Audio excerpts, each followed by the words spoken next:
إن الحمد لله نحمده ونستعينه ونستغفر به ونتوكل عليه ونعوذ بالله من شرور أنفسنا ومن سيئات أعمالنا من يهده الله فلا مضل له ومن يضلل فلا هادي له وأشهد أن لا إله إلا الله وحده لا شريك له وأشهد أن محمدا عبده ورسوله أرسله بالهدى ودين الحق ليظهره على الدين كله ولو كره المشركون اللهم صل على محمد وعلى آل محمد كما صليت على إبراهيم وعلى آل إبراهيم وبارك على محمد وعلى آل محمد كما باركت على إبراهيم وعلى آل إبراهيم إنك حميد مجيد أما بعد فإن خير الكلام كلام الله وخير الهدي هدي محمد صلى الله عليه وسلم وشر الأمور محدثاتها وكل محدثة بدعة وكل بدعة ضلالة وكل ضلالة في النار يا أيها الذين آمنوا اتقوا الله حق تقاته ولا تموتن إلا وأنتم مسلمون يا أيها الناس اتقوا ربكم الذي خلقكم من نفس واحدة وخلق منها زوجها وبث منهما رجالا كثيرا ونساء واتقوا الله الذي تساءلون به والأرحام إن الله كان عليكم رقيبا يا أيها الذين آمنوا اتقوا الله وقولوا قولا سديدا يصلح لكم أعمالكم ويغفر لكم ذنوبكم ومن يطع الله ورسوله فقد فاز فوزا عظيما أعوذ بالله من الشيطان الرجيم إنما الصدقات للفقراء والمساكين والعاملين عليها فالمؤلفة قلوبهم وفي الرقاب والعالمين وفي سبيل الله وابن السبيل فريضة من الله والله عليم حكيم. സത്യവിശ്വാസികളെ, വിശ്വാസിനികളെ, അല്ലാഹുവിൻ്റെ നിയമോപദേശങ്ങൾ ജീവിതത്തിൻ്റെ എല്ലാ മേഖലയിലും സൂക്ഷിച്ച് അല്ലാഹുവിൻ്റെ ഇഷ്ടദാസന്മാരാകുവാൻ സദാ ശ്രമിക്കണമേ എന്ന് എന്നോടൊന്നപ്പോൾ നിങ്ങളോടും ഓർമ്മപ്പെടുത്തുകയാണ്, ഉപദേശിക്കുകയാണ്. അല്ലാഹു തആല സൂക്ഷ്മതയോടുകൂടി ജീവിക്കുന്ന നല്ല മനുഷ്യരിൽ നമ്മയും കുടുംബത്തെയും ഉൾപ്പെടുത്തി അനുഗ്രഹിക്കുവാണ്.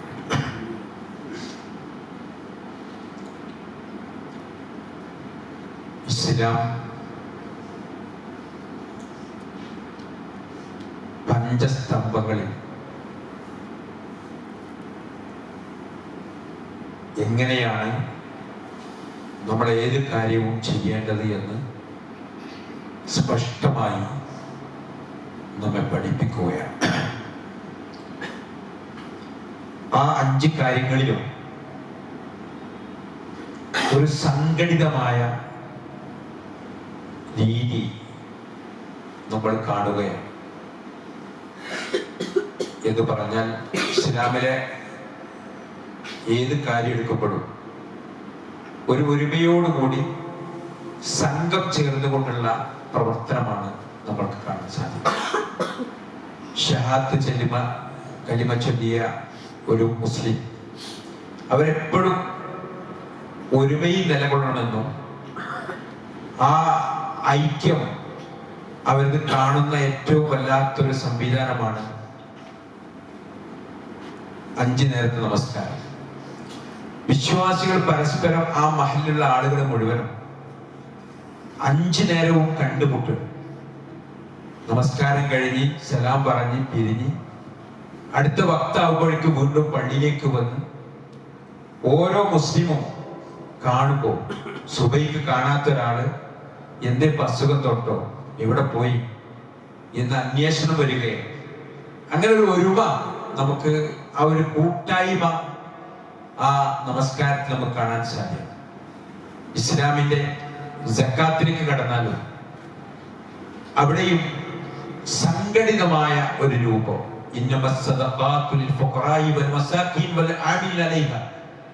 സക്കാത്ത് കൊടുക്കേണ്ട 8 വിഭാഗത്തെ എണ്ണി പറയാണ് സൂറത്ത് തൗബയിൽ വിശുദ്ധ ഖുർആൻ. അതിൽ ഫക്കീറും മിസ്കീനും എണ്ണിയ കൂട്ടത്തിൽ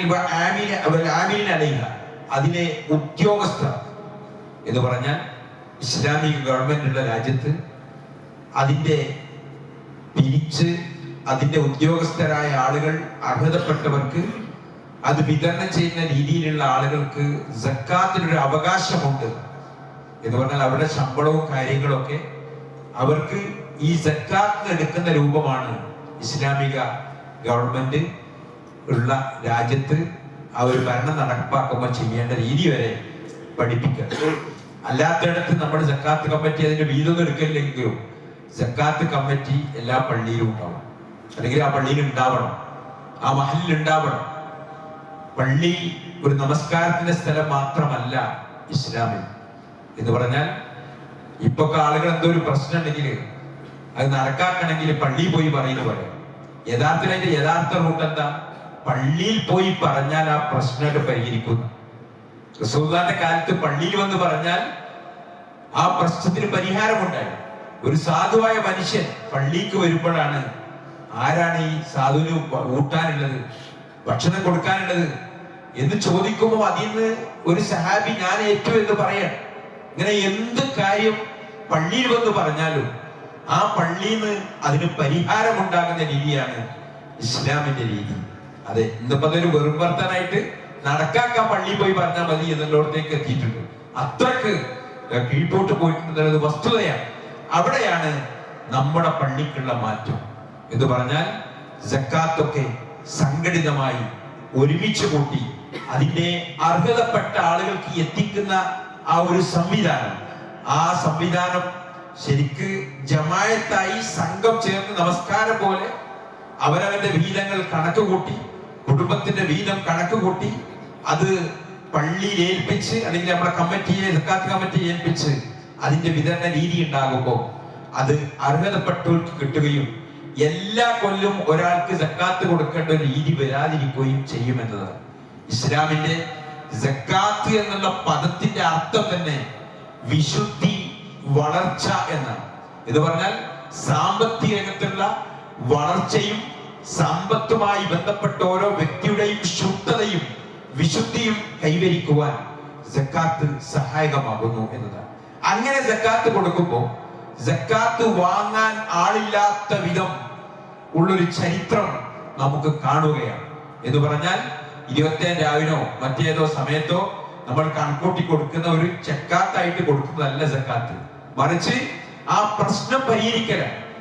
അതായത് എൻ്റെ ഒരു സുഹൃത്ത്, ബോംബെയിലുള്ള ഒരു സുഹൃത്ത്, അദ്ദേഹം പറഞ്ഞത്, എൻ്റെ സക്കാത്തിന്റെ കാശ് അതിന് ഞാൻ 5 or 6 ഓട്ടോറിക്ഷ പുതിയത് വാങ്ങിക്കൊടുക്കുക.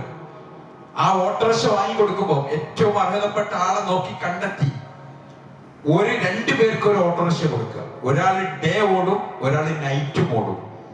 2-3 കൊല്ലം കഴിയുമ്പോഴേക്ക് അവരെന്ത് ചെയ്യും? അവർ ഓരോരുത്തരും ഓരോ ഓട്ടോറിക്ഷ വാങ്ങിയിട്ട് ഒന്നിന് ഓടിയിട്ട്. എന്ന് പറഞ്ഞാൽ അത്രക്ക് അയാൾ ഇങ്ങോട്ട് സക്കാത്ത് തരാനാവുന്ന രീതി. അതെ, ഇപ്പൊ ഒരു കുടുംബനാഥൻ മരിച്ചു, അവർക്ക് വിധവകളായി, അതേപോലെ 3-4 പെൺകുട്ടികളുണ്ട്, അവർക്ക് ഈ ടൈലറിംഗ് ഒക്കെ അറിയാം. അപ്പൊ അവിടെ ഒരു എംബ്രോയിഡറി മെഷീനും മറ്റു സൗകര്യം കൊടുത്താൽ അവർക്ക് ആയുസിൽ പിന്നെ സക്കാത്ത് കൊടുക്കേണ്ടി വരില്ലെന്ന് മാത്രമല്ല, അവർ ഇങ്ങോട്ട് തരാനാവും. ഒരു പശു, ഒരു കുടുംബനാഥനില്ലാത്ത വീട്ടിലേക്ക്, ഇതൊക്കെ അറിയുന്ന ഒരു വീട്ടിലേക്ക് ഒരു പശുവിനെ വാങ്ങിക്കൊടുത്താൽ 80,000 1 ലക്ഷം കൊടുത്തൊരു നല്ല 15-20 ലിറ്റർ പാലിനൊരു പശുവിനെ വാങ്ങിക്കൊടുത്താൽ അത് മതി ആ കുടുംബം പുലർത്തിപ്പോരാൻ. അങ്ങനെ അത് സക്കാത്ത് കമ്മിറ്റി കണ്ടെത്തി അർഹതപ്പെട്ടവർക്ക് എത്തിക്കുന്ന രീതിയാണ്. ആ സംഘം ചേർന്നുകൊണ്ട് നൽകലും വിതരണവുമാണ് അതിന്റെ ശരിയായ വശം എന്നതും നമ്മൾ ഈ റമദാനോട് അടുത്ത സമയത്ത് ഏറെ സക്കാത്തുമായി ബന്ധപ്പെട്ട വിഷയങ്ങളും മനസ്സിലാക്കേണ്ടതാണ്. ഒക്കെ സംഘമാണ്.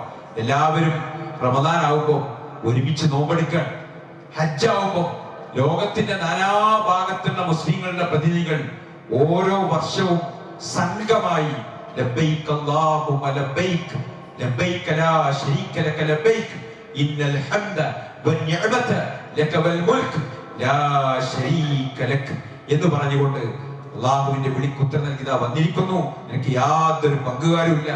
എല്ലാ സ്തുതിയും എല്ലാ സ്തോത്ര കീർത്തനവും റബ്ബേ നിനക്കാകുന്നു എന്ന് പറഞ്ഞുകൊണ്ടുള്ള ആ ലോകത്തിന്റെ നാനാഭാഗം സംഘം ചേർന്നുകൊണ്ടുള്ള ഹജ്ജിനുള്ള വരവ്. ഇതൊക്കെ ഒരു സംഘം ചേർന്ന് കൂട്ടമായ രീതിയാണ് ഇസ്ലാമിന്റെ എന്തെടുത്താലും.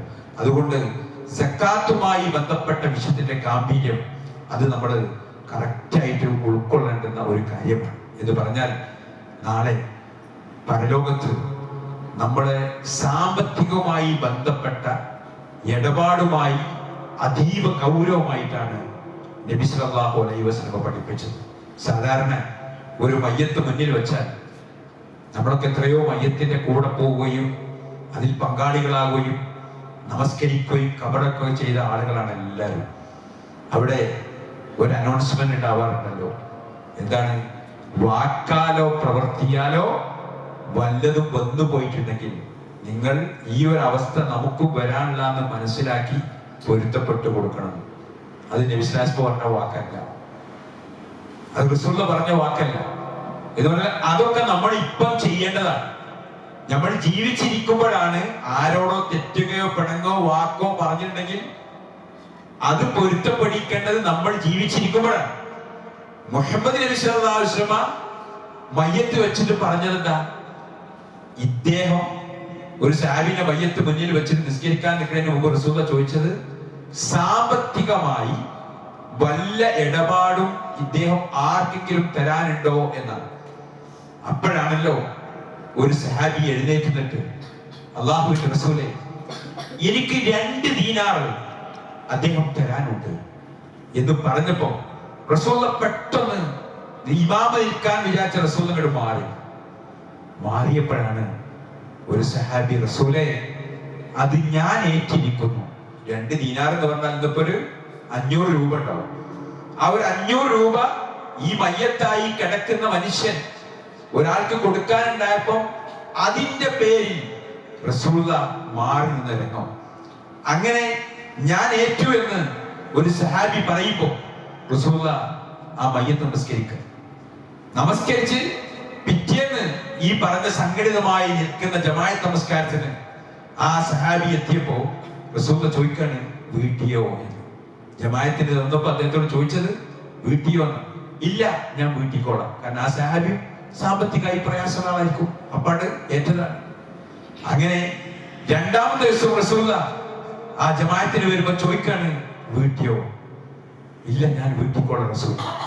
വീട്ടണം എന്ന് വീണ്ടും റസൂൽ ആവശ്യപ്പെടാണ്. 3ാമത്തെ ദിവസവും ആ സഹാബി വന്നപ്പോ റസൂൽ നോക്കിയപ്പോഴേക്ക് ഈ സഹാബി പറഞ്ഞു, ഞാൻ വീട്ടിലെ റസൂല് എന്ന് പറഞ്ഞു.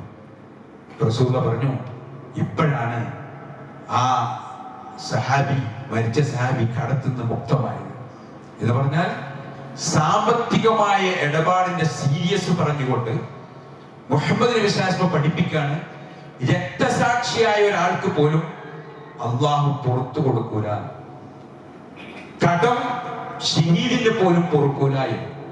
അത്ര ഗൗരവമാണ്.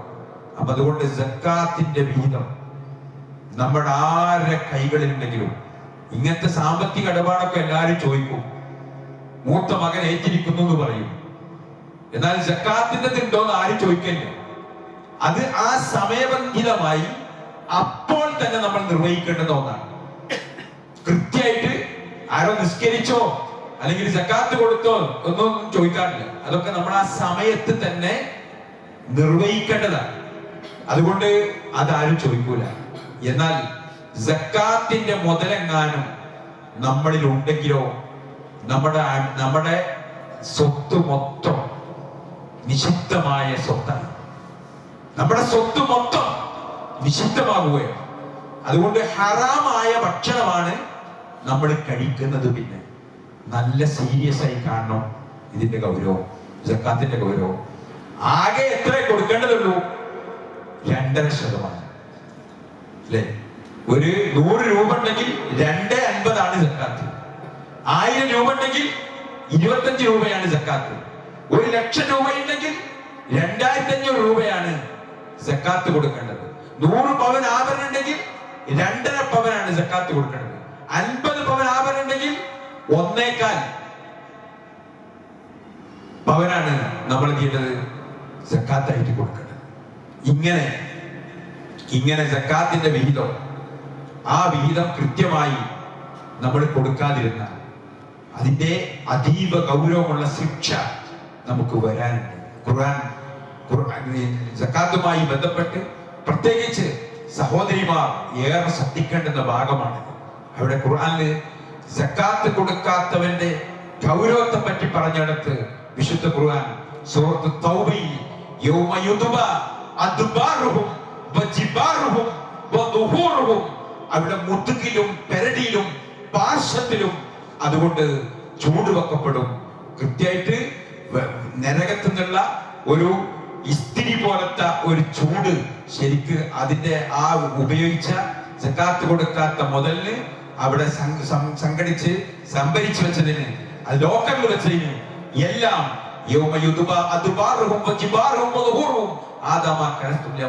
നിങ്ങൾക്ക് വേണ്ടി സമ്പാദിച്ചതാക്കി അതുകൊണ്ട് അനുഭവിക്കുക എന്ന് പറഞ്ഞ് അതുകൊണ്ട് ചൂട് വെക്കുന്ന അവസ്ഥയുണ്ടാകുമെന്ന് വിശുദ്ധ ഖുർആൻ നമ്മൾ പഠിപ്പിക്കുകയാണ്. അതുകൊണ്ട് ഈ റമദാൻ എടുക്കുമ്പോൾ സക്കാത്തുമായി ബന്ധപ്പെട്ട ഒന്നും നമ്മൾ ഇല്ലാത്ത വിധം നമ്മൾ ശുദ്ധമാകേണ്ടതുണ്ട്. അതെ, കൃത്യമായി നമ്മൾ അതിന്റെ ഗൗരവം മനസ്സിലാക്കേണ്ടതുണ്ട്. സ്ത്രീധനം അത് വാങ്ങിയ ഒരു പൈസ നമ്മളെ കയ്യിലുണ്ടെങ്കിൽ, നമ്മളെ ആ കാലത്തൊക്കെ ചിലപ്പോൾ പലരും അറിവില്ലാതെയും ഇത്തരം കാര്യങ്ങൾ മനസ്സിലാക്കാതെയും ഒക്കെ, പിന്നെ ചില ആളുകള് വാപ്പാന്റെ നിർബന്ധത്തിന് അമ്മോന്റെ ഇടപെടലുകൊണ്ട് അങ്ങനെ പെട്ടുപോയതാണ് എന്നൊക്കെ പറഞ്ഞു വാങ്ങിയിട്ടുണ്ടോ? നല്ലോ കരുതണം. കാരണം എന്താ, അതൊക്കെ വാങ്ങിയിട്ടുണ്ടെങ്കിൽ അത് കൃത്യമായിട്ട് നമ്മുടെ ഭാര്യക്ക് തിരിച്ചു കൊടുക്കണം.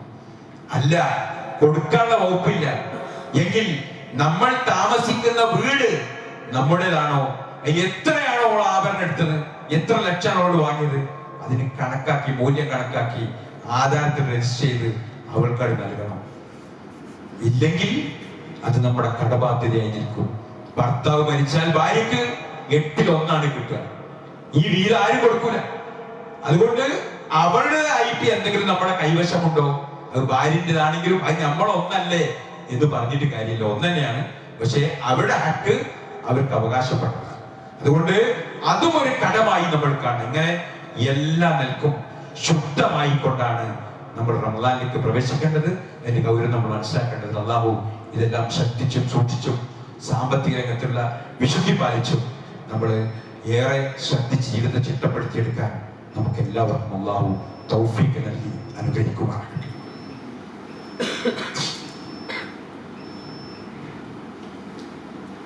അൽഹംദുലില്ലാഹ് الذي هدانا لهذا وما كنا لنهتدي لولا أن هدانا الله. اللهم صل على محمد وعلى آل محمد. أيها الناس اتقوا الله حق تقاته ولا تموتن إلا وأنتم مسلمون. ഒരിക്കൽ കൂടി അല്ലാഹുവിന്റെ നിയമനിർദ്ദേശങ്ങൾ ജീവിതത്തിലുള്ളതിനെ പാലിക്കണമേ എന്ന് എന്നോടൊപ്പം നിങ്ങളോടും ഓർമ്മപ്പെടുത്തുകയാണ്, ഉപദേശിക്കുകയാണ്. നബി സല്ലല്ലാഹു അലൈഹി വസല്ലമ ഒരാളുടെ പ്രാർത്ഥന അല്ലാഹു സ്വീകരിക്കാത്ത ഗൗരവമേറിയ കാര്യമായി പഠിപ്പിക്കുന്നത് മത്അമഹു ഹറാം, മശ്റബഹു ഹറാം, മൽബസുഹു ഹറാം എന്ന് പറഞ്ഞാൽ ഒരാൾ കഴിക്കുന്ന ഭക്ഷണത്തിൽ ഹറാം കലർന്നതുണ്ടെങ്കിൽ, നേരത്തെ പറഞ്ഞ സക്കാത്തിന്റെയോ അതേപോലെ സ്ത്രീധനത്തിന്റെയോ അതല്ല നമ്മുടെ സമ്പാദ്യത്തിനെ ആരെങ്കിലും പറ്റിച്ചിട്ടോ മറ്റ് ചതിച്ചിട്ടോ വേറെ വളഞ്ഞ വഴിയിലൂടെയോ ഹറാം കലർന്ന ഒരു ഭക്ഷണമാണ് നമ്മൾ കഴിക്കുന്നതെങ്കിൽ, നമ്മളെ കുട്ടികൾക്ക് വേണ്ടി സമ്പാദിച്ചു വെച്ച് ആ കുട്ടിക്ക് നമ്മൾ കൊടുക്കണമെങ്കിൽ, അത് അതിര് നീക്കിയതായാലും ആരാണ്ടത് കവർന്നതായാലും എന്തെങ്കിലും നിലക്ക് നമുക്ക് അർഹതപ്പെടാത്തത് നമ്മുടെ കൈവശമുണ്ടെങ്കിൽ അതിന്റെ ഒരു ഭക്ഷണം നമ്മൾ കഴിക്കണമെങ്കിൽ ഹറാം, അവൻ കഴിക്കുന്ന ഭക്ഷണം ഹറാമിന്റെ ഭക്ഷണമാണ്. ആ ഭക്ഷണം കഴിച്ചാൽ നമ്മുടെ പ്രാർത്ഥന അല്ലാഹു സ്വീകരിക്കും. രണ്ടാമത് പറയുന്നത് മശ്റബു ഹറാം, കുടിക്കുന്ന വെള്ളത്തിലും ഹറാം കലർന്ന എന്തെങ്കിലും നിലക്കുള്ളതുണ്ടെങ്കിൽ ആ വെള്ളവും കുടിച്ചവന്റെ പ്രാർത്ഥന സ്വീകരിക്കും. മൂന്നാമത് പറയുന്നത് മൽബസു ഹറാം, ഇട്ട ഡ്രസ്, ആ ഡ്രസ് ഹലാലല്ലാത്ത, ഈ പറഞ്ഞതൊന്നും ഇല്ലാത്ത ശുദ്ധമായ കാശിനോട് വാങ്ങിയ ഡ്രസ് അല്ലെങ്കിൽ അത് ഇട്ടിട്ട് നമ്മൾ പ്രാർത്ഥിച്ചാൽ, അല്ലെങ്കിൽ ആ ഡ്രസ്സും അത് ഉപയോഗിച്ചാൽ നമ്മുടെ ദുആ സ്വീകരിക്കും. അല്ലാഹു കാക്കുമാറാകട്ടെ.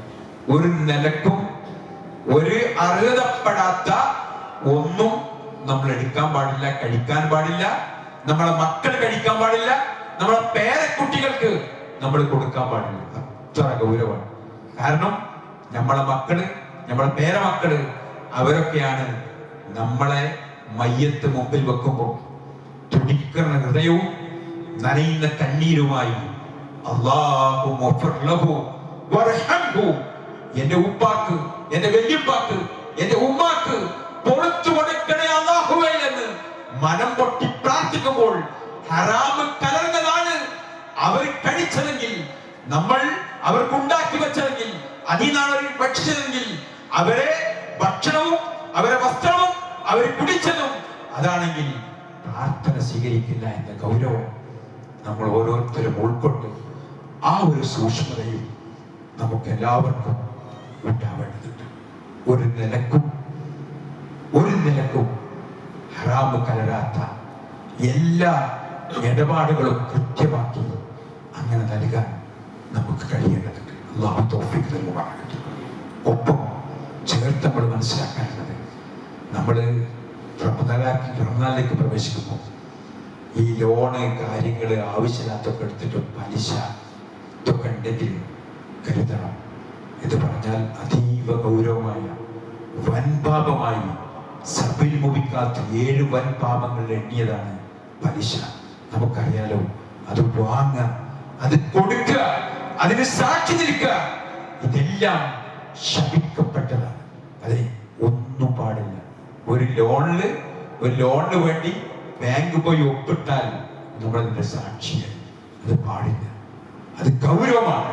അതെ, അതുകൊണ്ട് പലപ്പോഴും സ്ത്രീകളൊക്കെ ഭാര്യയും ഉമ്മയും പെങ്ങളൊക്കെ വേണമെങ്കിൽ ഒരു ടൈറ്റ് വന്നാൽ നിങ്ങൾ എന്ത് ചെയ്തോളി, ഇത് ബാങ്കിൽ കൊണ്ടുപോയി വെച്ചോളി, വിൽക്കാൻ ഞാൻ തരൂല എന്ന് പറയും.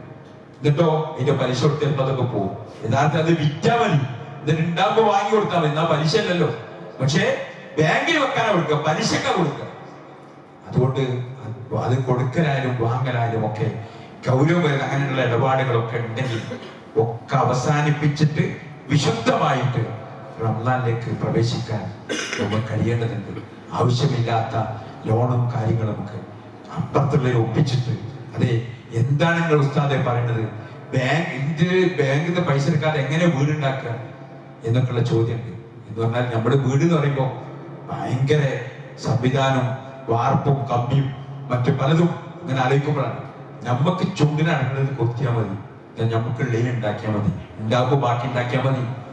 എന്നാലും നമ്മള് ഹറാമ് കയറുന്ന അല്ലെങ്കിൽ ലോൺ എടുത്ത് പലിശക്കുള്ള ഒരവസ്ഥ വരാതിരിക്കുക എന്നത് ഇത്തരം കാര്യത്തിലൊക്കെ നമ്മൾ ശ്രദ്ധിക്കണം. ഇപ്പൊ എല്ലാത്തിനും എന്താണ്, എല്ലാ റൂട്ടിലും ദാ നിങ്ങൾക്ക് കാറ് വേണോ ബൈക്ക് വേണോ, ദാ 1000 ഉറുപ്പിക തന്നാ മതി, പിന്നെ നിങ്ങൾ ഇങ്ങനെ അടച്ചാൽ മതി.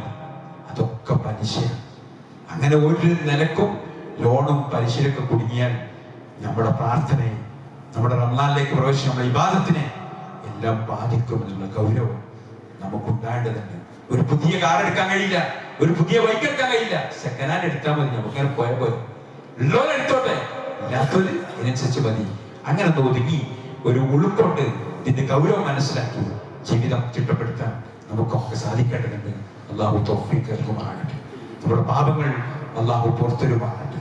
ഇത്തരം ഓരോ കാര്യത്തിലും സൂക്ഷ്മത പുലർത്തി റമദാന്റെ ആ വിശുദ്ധിയിലേക്ക് പ്രവേശിക്കുമ്പോൾ ഇഖ്ലാസോടുകൂടി, കഴിഞ്ഞ ഖുതുബയിൽ സൂചിപ്പിച്ചതുപോലുള്ള നിഷ്കളങ്കതയോടുകൂടി ഇല്ലാത്ത റബ്ബിന്റെ പ്രീതി മാത്രം ലക്ഷ്യം വെച്ച് അങ്ങനെ മുന്നോട്ട് പോകുന്ന സൽജനങ്ങളിൽ അള്ളാഹു നമ്മെ കുടുംബത്തെയും ഉൾപ്പെടുത്തി അനുഗ്രഹിക്കുമാറാകട്ടെ. കൂടുതൽ കൂടുതൽ അടുക്കും ചിട്ടയുമുള്ള എല്ലാ നിലക്കും സൂക്ഷ്മത പാലിച്ചുകൊണ്ടുള്ള ഒരു ജീവിതം നയിക്കാൻ അള്ളാഹു നമുക്ക് എല്ലാവർക്കും തൗഫീഖ് നൽകി അനുഗ്രഹിക്കുമാറാകട്ടെ. നമ്മൾ രോഗികളായി ആശുപത്രി വീട്ടിൽ കഴിയുന്നവർക്ക് അള്ളാഹു ശിഫ നൽകി അനുഗ്രഹിക്കുമാറാകട്ടെ. ആരോഗ്യത്തോടുകൂടി റമദാനെ എല്ലാ നിലക്കും വിശുദ്ധമായി വരവേൽക്കുവാനും ഒട്ടനവധി പുണ്യകർമ്മങ്ങൾ ചെയ്യാനുള്ള ആഫിയത്തും ആരോഗ്യവും തൗഫീഖും അള്ളാഹു നമുക്കും കുടുംബത്തിൽ നൽകി അനുഗ്രഹിക്കുമാറാകട്ടെ. പരിശുദ്ധ റമദാനിൽ ഉംറ ചെയ്യാനും അതിനുള്ള പ്രതിഫലമൊക്കെ ഉൾക്കൊണ്ടുകൊണ്ട് റമദാനിൽ ഒരാൾ ഉംറ ചെയ്താൽ എന്നോടൊപ്പം ഹജ്ജ് ചെയ്ത പ്രതിഫലമാണ് എന്ന് റസൂലുള്ളാഹി പറഞ്ഞ അത്തരം ഉംറക്കൊക്കെയുള്ള തൗഫീഖ് അള്ളാഹു നമുക്ക് എല്ലാവർക്കും പ്രദാനം ചെയ്യുമാറാകട്ടെ. അല്ലാഹു മുഫ്ലിൽ മുഅ്മിന വൽ മുഅ്മിനാത്ത് വൽ മുസ്ലിമീന വൽ മുസ്ലിമാത്ത് الأحياء منكم والأموات إنك مجيب الدعوات يا قاضي الحاجات اللهم أجرنا من النار اللهم أعز الإسلام والمسلمين وأذل الشرك والمشركين ربنا هب لنا من أزواجنا وذرياتنا قرة أعين واجعلنا للمتقين إماما ربنا آتنا في الدنيا حسنة وفي الآخرة حسنة وقنا عذاب النار والحمد لله رب العالمين اللهم صل على محمد وعلى آل محمد.